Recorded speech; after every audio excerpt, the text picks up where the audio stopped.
Bienvenue sur Africa 24 dans cette nouvelle édition du QG News. Voici les titres. Présidentielle en Tunisie, ce lundi, coup d'envoi de la campagne de jour pour convaincre. 26 candidats sont en lice pour l'élection présidentielle du 15 septembre. Vague d'attaques xénophobes en Afrique du Sud. Les étrangers sont même ciblés par un nouvel appel à manifester. Certaines chancelleries africaines alertent leurs ressortissants. Ancien président de la Fédération malienne de basketball ou encore ministre des Sports, Amad Niang, arrive désormais à la tête de la Fédération internationale de basketball. Focus à suivre dans ce journal.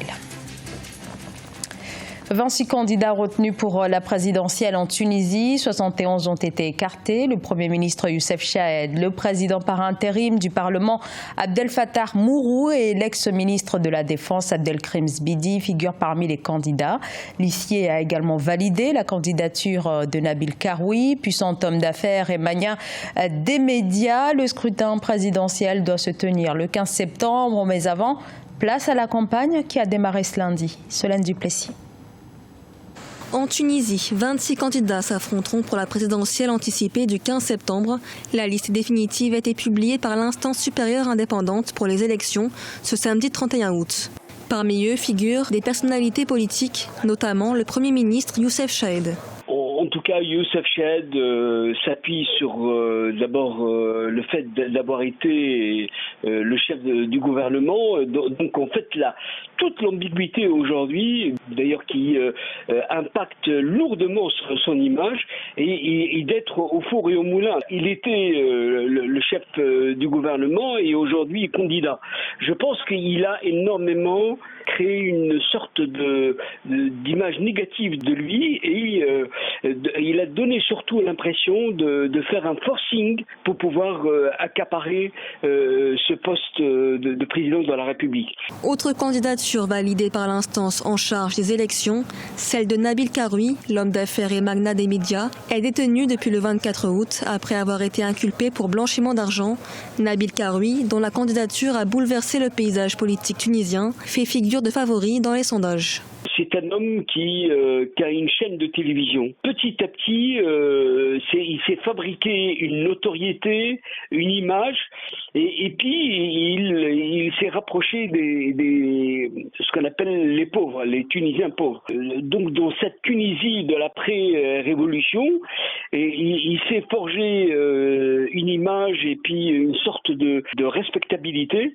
Et c'est ce qui explique aujourd'hui ce phénomène Karoui. Les 26 candidats retenus auront l'occasion pour la première fois dans le pays de débattre en direct à la télévision nationale du 11 au 13 septembre, un moyen de renforcer le processus démocratique. Rappelons qu'au total, 98 dossiers de candidature avaient été déposés pour la présidentielle. L'Afrique du Sud demeure une destination importante pour les migrants économiques du continent, mais de plus en plus, les migrants supportent une grande partie de la colère suscitée par le chômage chronique dans ce pays. Somaliens, Éthiopiens, Mozambicains, Congolais et bien d'autres encore. De nombreuses diasporas sont prises à partie, les étrangers ciblés même par un nouvel appel à manifester. Gladys Mamba. Les étrangers sont à nouveau la cible d'attaques xénophobes en Afrique du Sud. Un appel à manifester ce lundi 2 septembre à travers le pays contre les immigrés a été lancé par les différents corps de métier. Les migrants sont accusés de trafic de drogue, de vol, mais aussi de prendre les emplois des locaux. La mobilisation de ce lundi vise particulièrement les chauffeurs étrangers et le gouvernement l'explique à sa manière. La crise est causée par un surnombre de conducteurs étrangers dans l'industrie et dont beaucoup sont sans papier. Cette vague de xénophobie n'est pas la première, puisqu'entre 2008 et 2015, 350 pertes en vie humaine ont été recensées suite à des violences à caractère xénophobe. Depuis quelques jours, plusieurs magasins de Pretoria sont vandalisés, des commerces appartenant à des étrangers. Si les incidents sont flagrants, les réactions politiques le sont moins. La réponse du gouvernement sud-africain n'est pas adaptée parce que la meilleure des réponses à donner à ces types de violences, d'abord c'est la réhabilitation de l'économie. Maintenant, des mesures, je vais dire, immédiates qui peuvent commencer à soulager la situation, c'est l'éducation, faire comprendre aux Sud-Africains que lorsqu'ils étaient sous l'apartheid, tous ces pays de la ligne de front se sont battus pour la libération du Sud-Africain et que les Nigérians, les Érythréens, les Zimbabwéens n'est pas un ennemi. Il vient, il investit, il travaille et il crée de la valeur ajoutée pour l'économie sud-africaine. Depuis un an, plus de 200 étrangers ont perdu la vie suite à des violences xénophobes sur les terres sud-africaines. L'Afrique du Sud est le pays d'Afrique qui compte le plus d'immigrés, avec plus de 3,15 millions de personnes venues principalement des pays voisins. À quelques semaines de la rentrée universitaire au Tchad, les étudiants, à l'instar des nouveaux bacheliers, n'ont plus que quelques jours pour finaliser leurs inscriptions. Mais dans l'offre de formation proposée, pas si simple de s'y retrouver. Pour aider les nouveaux étudiants, une plateforme informatisée vient d'être lancée afin de leur trouver le meilleur cursus. Reportage de notre correspondant Mamat Ramadan, commenté par Nathalie Mou. Au Tchad, environ 40 000 nouveaux bacheliers vont chercher à s'inscrire dans les structures de l'enseignement supérieur pour l'année académique 2019-2020. Une situation qui vient accentuer le défi d'orientation des jeunes dans les formations supérieures. Pour contribuer à résoudre ce défi, le jeune étudiant Christian Madé a lancé une plateforme de e-orientation dénommée Talim. L'objectif est d'aider les jeunes tchadiens et africains à trouver des opportunités d'études en Afrique pour lutter contre la fuite des cerveaux. Beaucoup de jeunes étudiants et étudiantes ou des bacheliers n'étaient pas bien informés sur les choix après le bac, quels sont les métiers disponibles actuellement, et Talim vient résoudre ces problèmes. C'est-à-dire que nous sommes là avec ces jeunes en les proposant les formations disponibles après le bac. Également, nous les accompagnons, c'est-à-dire dans leur future destination. Si la mission première de Talim est d'aider les jeunes africains à trouver des formations adaptées à leur cursus académique, la plateforme ambitionne également de promouvoir l'accès des jeunes filles à certaines filières de formation professionnelle et à des métiers jusque-là réservés majoritairement aux hommes. Nous voulons accompagner les jeunes filles du Tchad et d'ailleurs à pouvoir opter et choisir des métiers qui les fait rêver. C'est-à-dire que nous sommes là également pour leur mettre en valeur afin qu'elles puissent choisir ces métiers. Et le Talim également vise à lutter contre les inégalités entre les sexes. Par ailleurs, la plateforme Talim a signé des conventions de partenariat avec plusieurs universités et services consulaires du continent pour faciliter les visas et l'inscription des jeunes en ligne avant même qu'ils regagnent leur lieu de formation. Le code informatique, la langue du 21e siècle, et à l'heure où seul 1% des élèves africains sortent de l'école avec des notions en la matière, faute d'enseignement, certains, à partir d'un intérêt prononcé, parviennent à s'illustrer dans le domaine.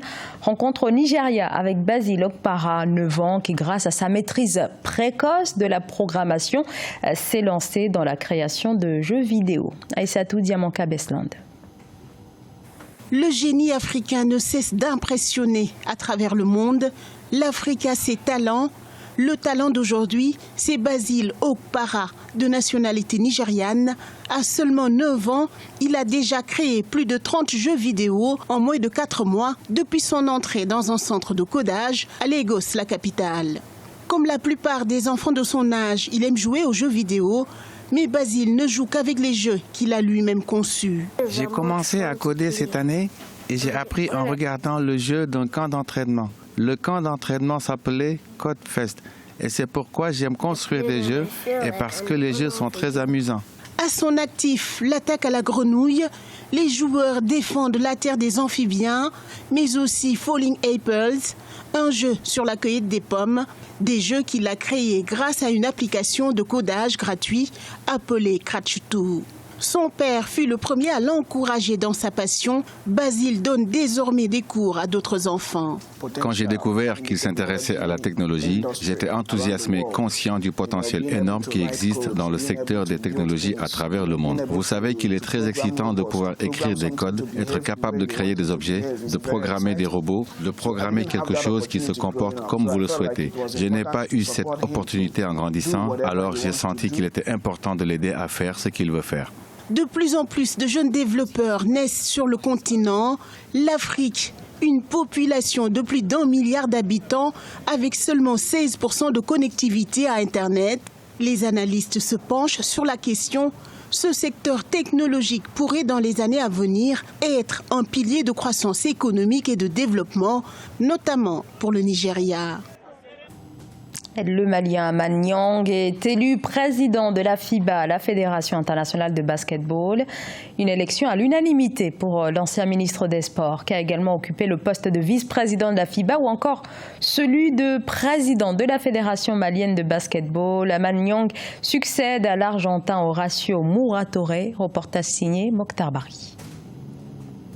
La Fédération internationale de basketball association a un nouveau président. Les 156 fédérations nationales présentes au 21e congrès de la FIBA ont à l'unanimité élu un nouveau président et 13 membres au bureau central pour la période 2019-2023. Amane Niang est le tout nouveau patron du basketball mondial. Le premier clin d'œil, c'est à mes collègues de la FIBA Afrique, avec qui j'ai travaillé pendant 5 ans. S'ils ne voulaient pas, je n'allais pas de candidat.